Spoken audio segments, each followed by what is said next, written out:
Hello everyone, welcome back to Pixel Village and I'm Radha Krishnan.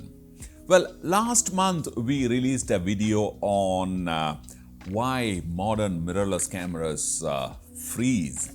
Well, they kind of misbehave unexpectedly. Well, lots of people showed great interest in that topic and many of them even commented that that video was helpful. That video, in fact, was created based on certain requests that we got from our own, viewers.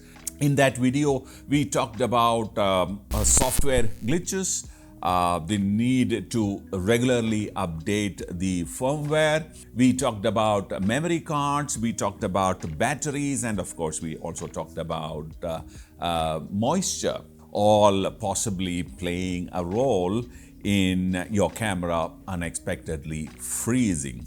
Surprisingly, once we released the video, we got lots of calls from some, very interesting sources. Brands themselves. They actually wanted to kind of tell you, elaborate a little more about the reason why the cameras were freezing unexpectedly. First of all, they were happy about the fact that someone released a video on that and they wanted to add more to it. So in this video, we're going to be talking a little more in detail about this problem of freezing, thanks to the brands who have contributed. First one, the glitches. Well, in our video, the original video, we spoke about glitches and we said glitches cause the camera to freeze. And we never explained or we didn't know why the glitches were happening in the first place. Well, the brands told us that if the user puts the camera through a combination of instructions or physical camera, dial settings, which were not originally expected by or anticipated by the person who actually designed the software, well, the camera throws its hands up saying that, look, my friend, I don't know what to do in this situation, so please go back, reset, and let me start all over again. Now, many people at different point in time and different places will come across similar conditions or situations where the camera throws its hands up, and some of them will report back to the brand. Now, brand also does their own regular tests with the camera, and they will also have figured out by then what could go wrong. And together with all this information, they will create an updated version of the firmware. Well, that's why the firmware upgrade is required. For example, in Nikon, go to Setup menu and scroll down to Save Load Setting and select that and press Save Setting, and the settings will be saved as a .bin file in your memory card. Share it with the brand and they will be able to analyze your setting. Now, this procedure is different for different cameras. So speak to the brand in case if you want to share the settings with the brand. And this unexpected combination, which is set by the user, is the reason why the glitches is happening. Well, if it is happening to you on a regular basis, because a friend of mine told me that he had to reset his camera once every 3 days.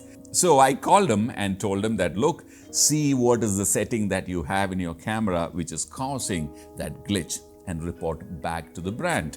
Well, that will definitely solve your problem very soon and also will solve the problem for many other users. So if you are facing a glitch in your camera, which is related to software, the firmware, well then make sure that you make a note of the setting of the camera at that point in time and report back to the brand. It'll help a lot of people. The second one is the memory card. Well, in our original video, we spoke in a decent detail about the need for using a proper, memory card. There's a little more to it than that.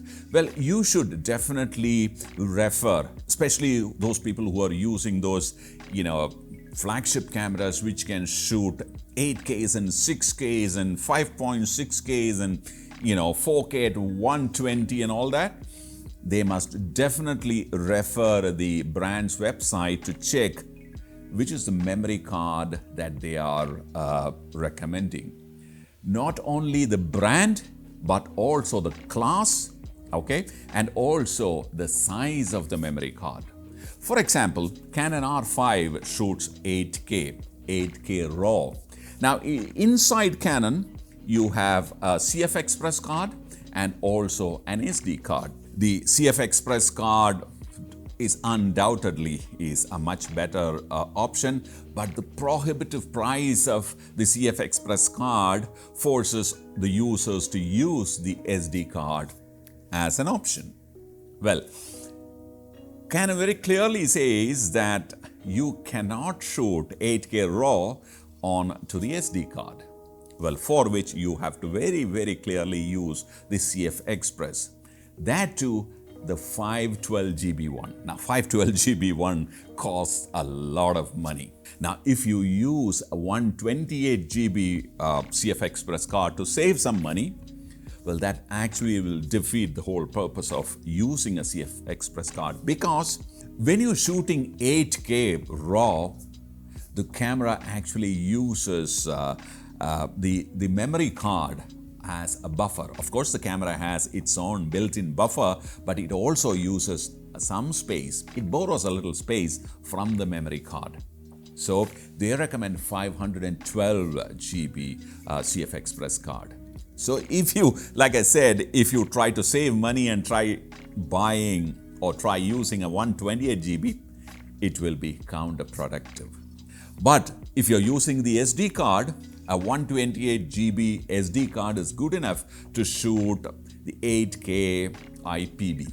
So please make sure that you read what the brand recommends. And if you don't know, please ask your friends, your mentor, whoever you want to, and make sure that you're using the right brand, right class, and the right size. It can actually save a lot of heartburn for you. The next information that I got was, it was very simple, it was common sense, but yet it was not written or mentioned anywhere. It was about the LCD, the rear LCD. Well, they suggested that you should ideally, well, all modern cameras these days have fully articulating LCDs, right?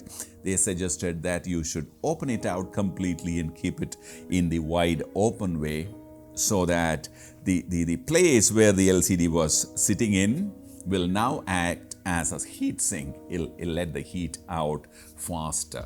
Well, that I thought was very clever. Well, like I said, it was not probably written anywhere, but if you can help it, I think by doing that, you'll be able to save a lot of trouble again. The next one was about battery. We spoke about the battery health and the need to keep the batteries fully charged all the time, etc. We were only partly correct. Well, in fact, the bigger problem is about people using a third-party battery. In order to save cost, of course, we go and buy third-party batteries. Third-party battery adapters, those battery housings in order to get more time out of your camera. That's a perfect recipe for a disaster, especially if you go and buy some unknown brands only to save money. Well, it is equal to suicide. So stay away from doing that. Another main reason why your camera may be freezing is the use of third-party accessories on your camera. For example, a flash trigger. Well, these days we don't really use the brand's own flashes, right? Because of its minimum flexibility. The third-party flashes, which are probably half as expensive as the original flashes, many times more flexible than the brand's flashes. So we use them, of course, and we also use their triggers. There are lots of people who use third-party flashes and use another, unbranded trigger, flash trigger on the camera. Now a trigger which is sitting on the hot shoe of the camera is actually a very sensitive device, right? The trigger has power inside, it's got software, it's actually technically is going to control the camera.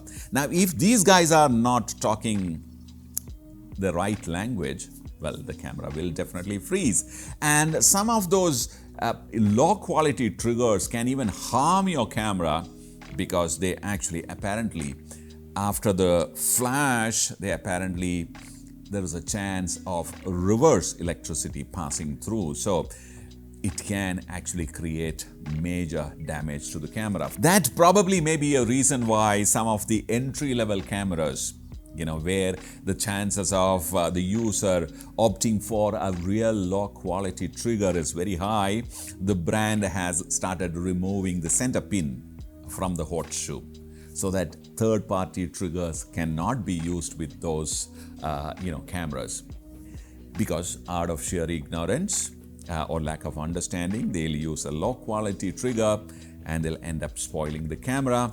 And of course, brand will have to replace it or repair it because it's under warranty.